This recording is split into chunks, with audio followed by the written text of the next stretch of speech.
Hi, I'm Leslie Rogalski. Over the next few weeks, we're going to be teaching you how to do the most popular bead stitches. Today, I want to show you some of the basic things that you will need to get started. And we're going to start with just a small smattering of some of the types of beads, bead surfaces, bead sizes, and shapes that you will need.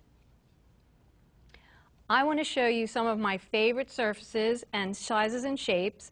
Now, I've chosen a family of greens. These just have appeal to me, but it'll give you a better idea of the difference. And again, keep in mind, this is just a really small amount of some of the just yummy colors and surfaces.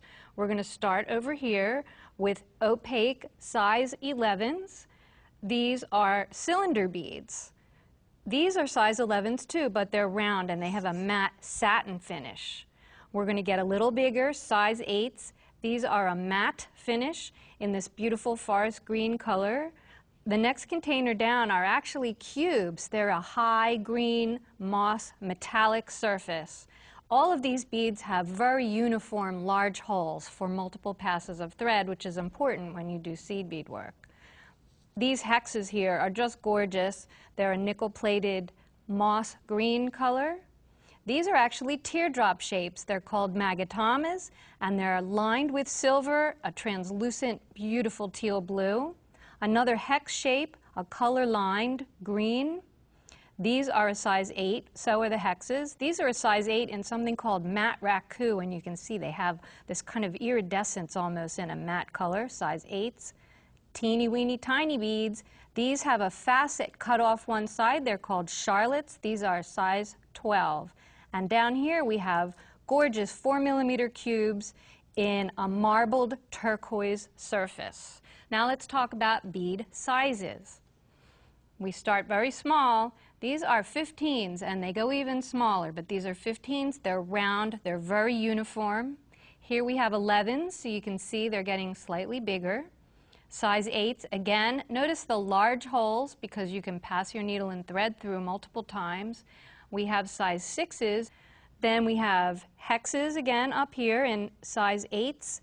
These are size 8 triangles, and notice that the holes in the triangles, if you can see them, are actually triangular, so you can fit lots of thread through it.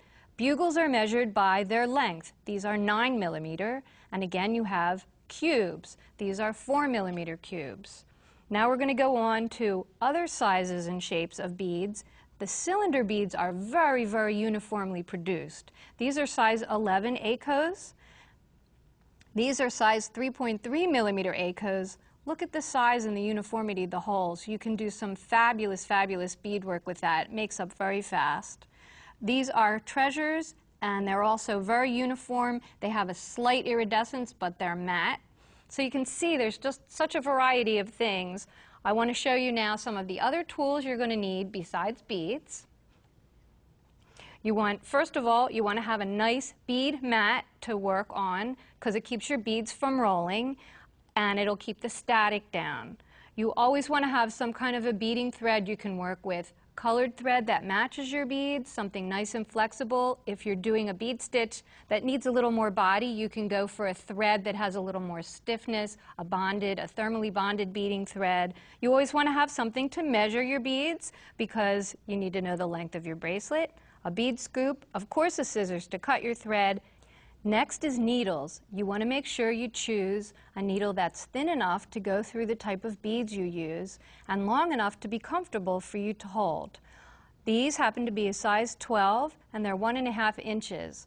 But you do always want to make sure when you buy your needles with your beads that the size of the needle will fit through the bead hole.